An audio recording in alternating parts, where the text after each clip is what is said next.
Bien,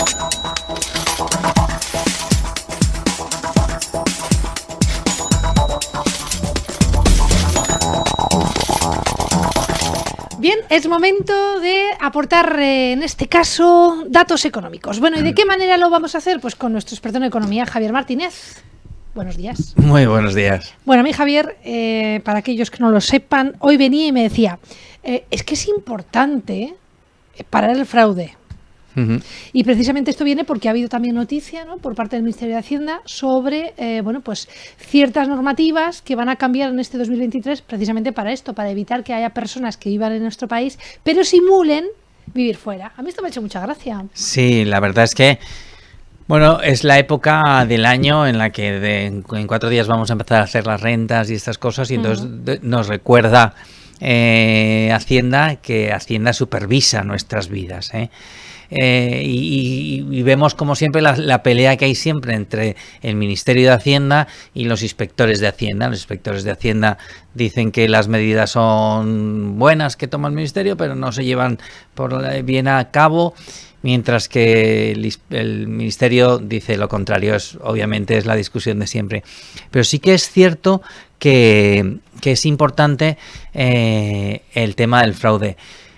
Porque a veces no somos conscientes de qué estamos hablando, Este fraude fiscal que es muy difícil saber de cuánto estamos hablando. Obviamente, si fuera sencillo es que estaría controlado, y si está controlado, pues no sería fraude como tal.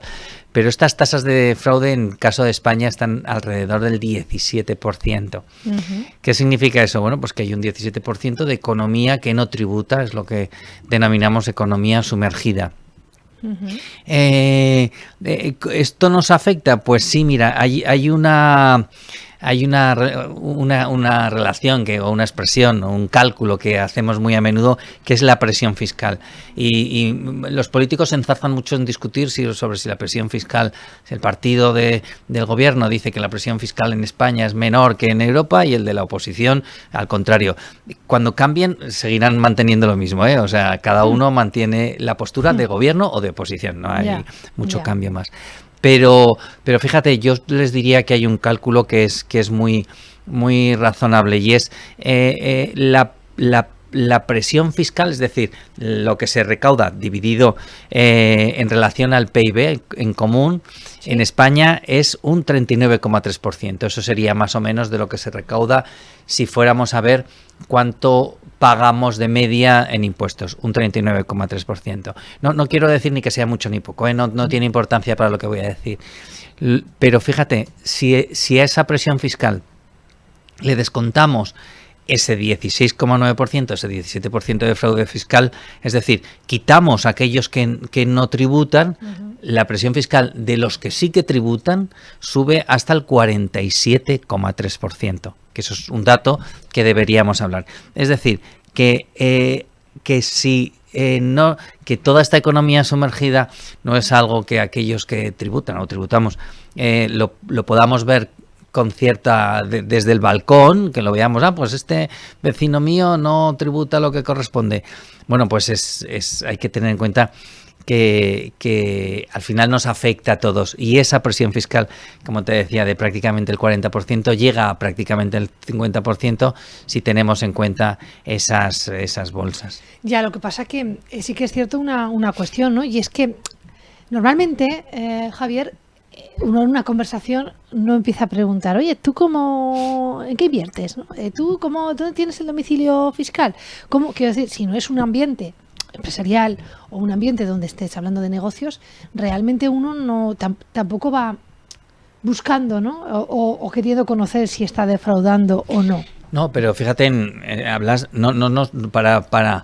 para defraudar no hay que ser empresario o hablar de negocios, Defraudar es tan sencillo como que no le pague con IVA a la persona que viene a mi casa a arreglarme los enchufes. O sea, que luego todo es mucho más de andar por casa.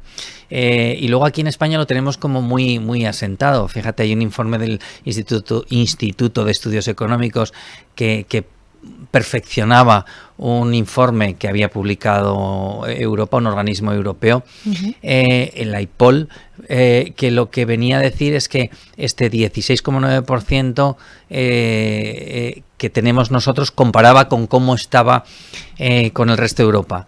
Y él, haciendo cálculos algo más ajustados que los que daba la AIPOL, decía que la media de fraude fiscal en Europa era el 14%. Es decir, que en España estamos por encima del fraude de la media europea, teniendo en cuenta que en esta media europea se tienen en cuenta los países del este, que son economías mucho más pequeñas y con fraudes o tasas de fraude mucho más altas. Es decir, si nos fuéramos a ver Bulgaria, la tasa de fraude en Bulgaria es del 30%. Por lo tanto, este 14% de media ponderada de fraude en Europa, pues sí, pues está bastante sesgado por esas tasas tan altas que tienen estos países del este.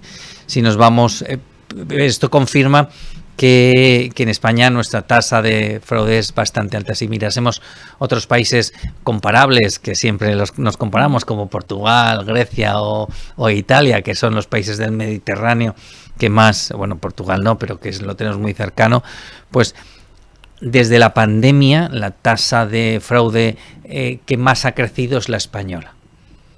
O sea que si estamos viendo estos datos, pues vemos que aquí asumimos con cierta normalidad, claro, ciertos comportamientos que, bueno, pues que al final nos afectan. Y como decíamos al principio, 3 puntos por encima de la media europea, ¿eh? La solución que se dice pronto. Claro, la solución que se plantea para cubrir estas necesidades de ingresos públicos es, bueno, lo razonable sería no cobres más a los que pagan, sino cobra a aquellos que no pagan. ¿No? Ya estamos.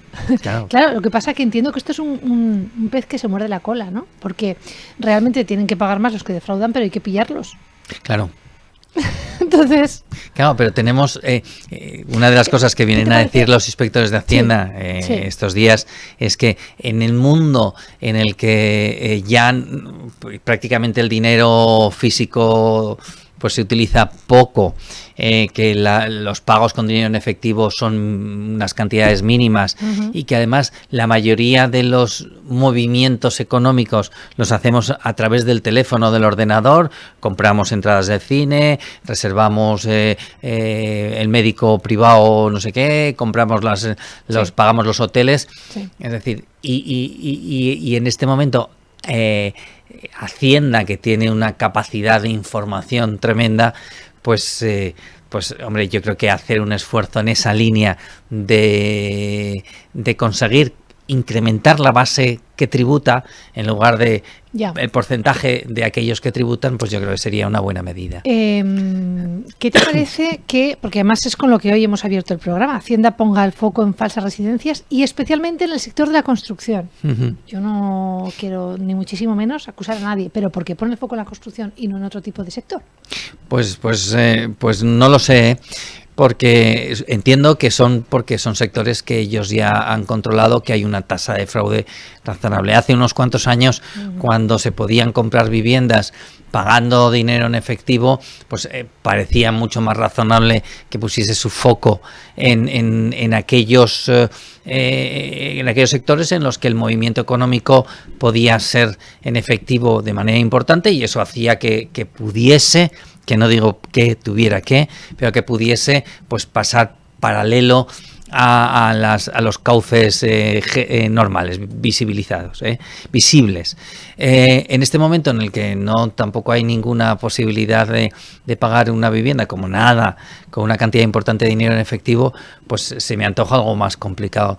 Pero bueno, será porque han detectado esas bolsas de fraude. Yo lo que creo es que hay que cambiar un poco en eso de ahora voy a un sector.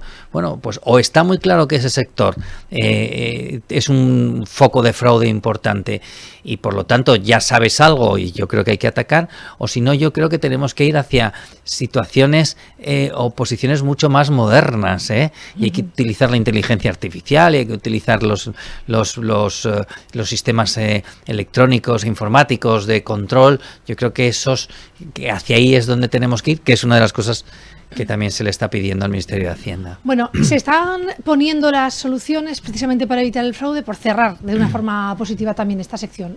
Javier. Pues bueno, pues fíjate, te daría un dato para decirte si se está consiguiendo. Venga. El dato todos pensamos que a raíz, yo estoy diciendo, de la menor utilización de dinero y a raíz de ciertas medidas que se tomaron durante la pandemia, pues parece que es razonable que no se hubiese, que hubiese caído la tasa de fraude. Bueno, pues desde el 2019 hasta el 2020 la tasa de fraude subió, es decir, el año subió, y si nos trasladamos hasta el año 22, la tasa de fraude tenemos una tasa de fraude 1,5 puntos más que en el 2019. Es decir, no sé si los medios se están poniendo correctos, pero funcionar no están funcionando. Pues poco más podemos contar. Lo vamos a dejar aquí. Había también noticia con el Brexit, que la hemos leído también esta mañana. No sé si económicamente esto va a suponer algo, ¿no? Que también se rebajen un poquito las medidas. Sí, mucho, muy importante era. Necesitamos terminar el tema del Brexit de una manera ya. Hay que arreglarlo. Amigable. Se ha dado, de una manera amigable. Sí, o de una manera. Entonces hoy sí que se ha dado, como tú bien decías ayer, se dio un salto muy importante en una reunión entre Sunak, primer ministro británico, y Van der Leyen, la responsable europea, en la que el tema de Irlanda del Norte, una frontera allí que está generando mucha tensión, pues parece que ha habido un principio de acuerdo y eso pues se puede trasladar. Es muy importante, sobre todo porque al final es muy importante lo que está pasando en el Reino Unido. Cuando se aprobó el Brexit, el 56% de Reino Unido está a favor del Brexit, hoy el 32%. Pues nos vamos a quedar con estos datos. Gracias por tu tiempo con nosotros, Javier. Nos oímos la semana que viene, contamos más cositas. Muchísimas gracias. Bien, pues hasta aquí. Evitar el fraude y también ese nuevo paso con el Brexit han sido los protagonistas de este espacio.